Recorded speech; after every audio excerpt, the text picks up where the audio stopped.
And this went on for about 2 or 3 or 4 weeks, and we're building up quite a business until the principal, we had principals then instead of deans, but the principal caught wind of our business and came to us to put a stop on it.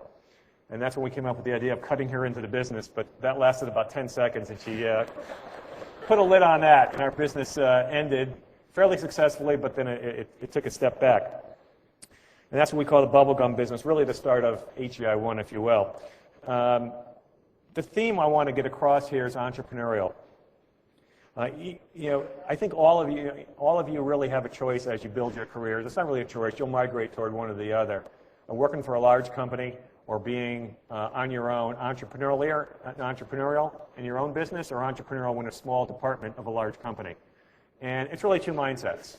It's a mindset of more of the 9 to 6, 9 to 5, Monday through Friday type of job, or it's a mindset of taking risk and being entrepreneurial.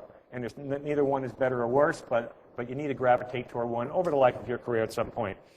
Another example I like to give of entrepreneurialism is I owned a restaurant after college, and I had a sense my food cost was high, and one of the possible reasons was the night cleaner was taking food. And I wasn't quite sure, but I told my father about it. It was also in the business, as Steve mentioned, and the 2 of us came up with an idea.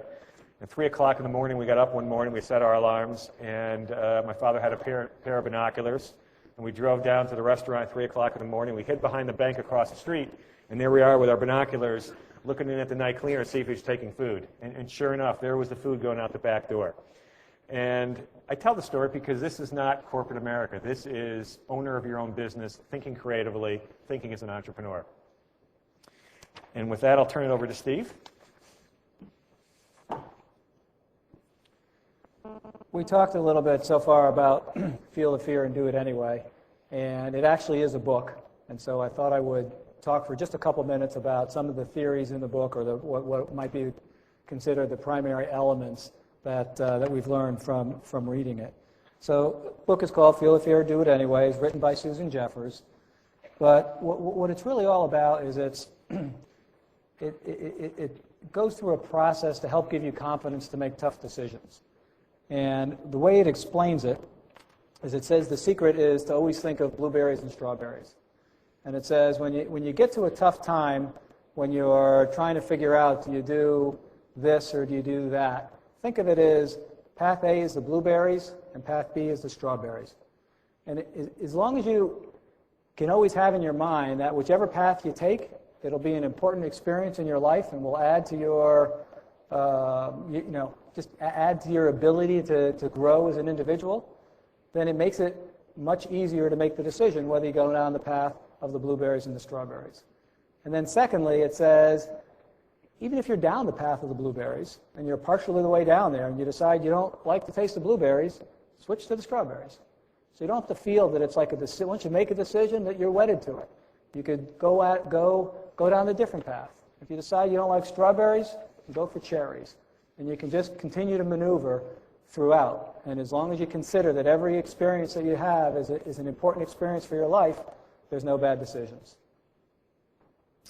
Next thing we'd like to talk about is after you make a decision, whether it's blueberries or strawberries or cherries, go for it. And go for it with all the gusto. And go for it passionately, and go for it with all the detail. Don't just look at it broadly, dive into the detail.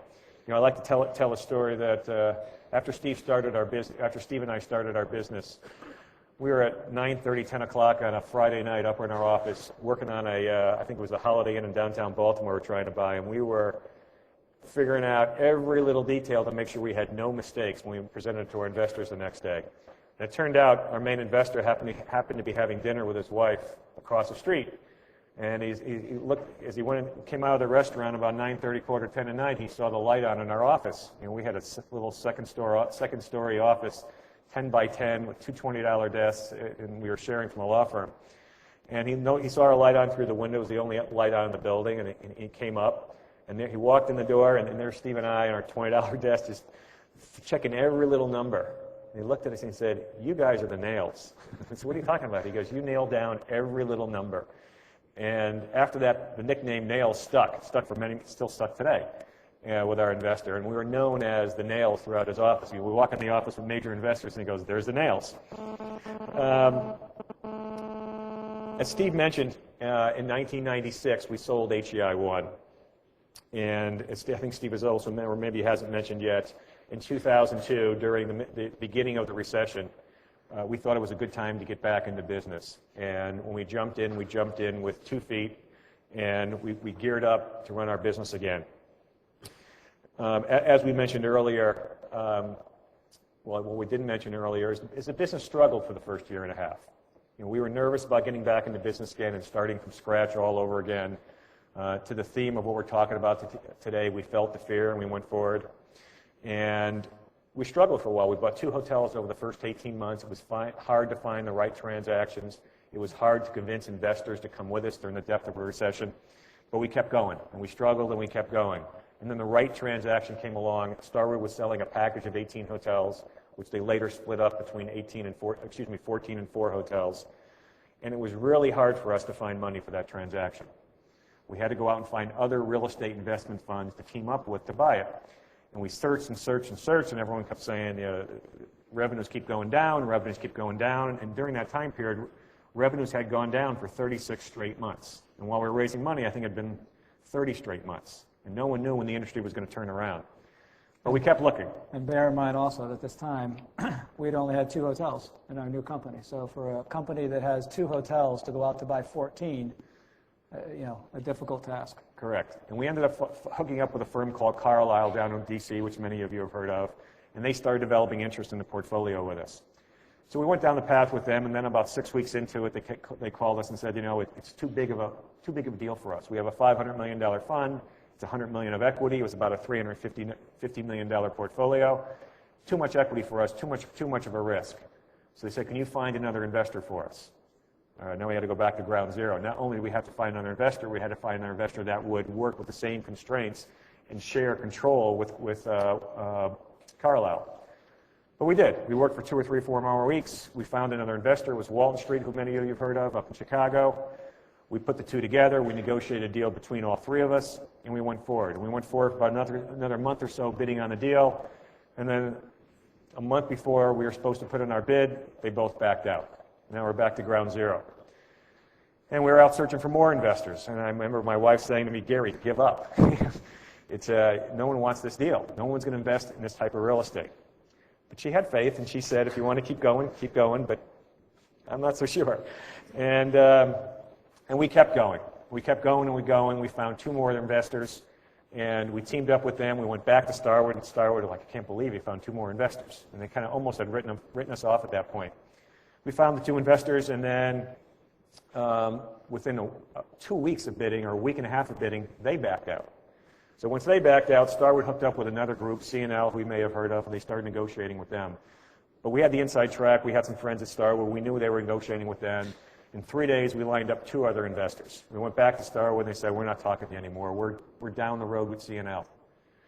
And we thought we lost the deal. But then we came up with another idea. We found out what time in the morning the CEO of Starwood came in, and Steve and I drove there at 7 o'clock in the morning, and we sat in the parking lot. And we waited for the CEO to drive in, and as soon as he drove in, he walked out, and we walked right up to him.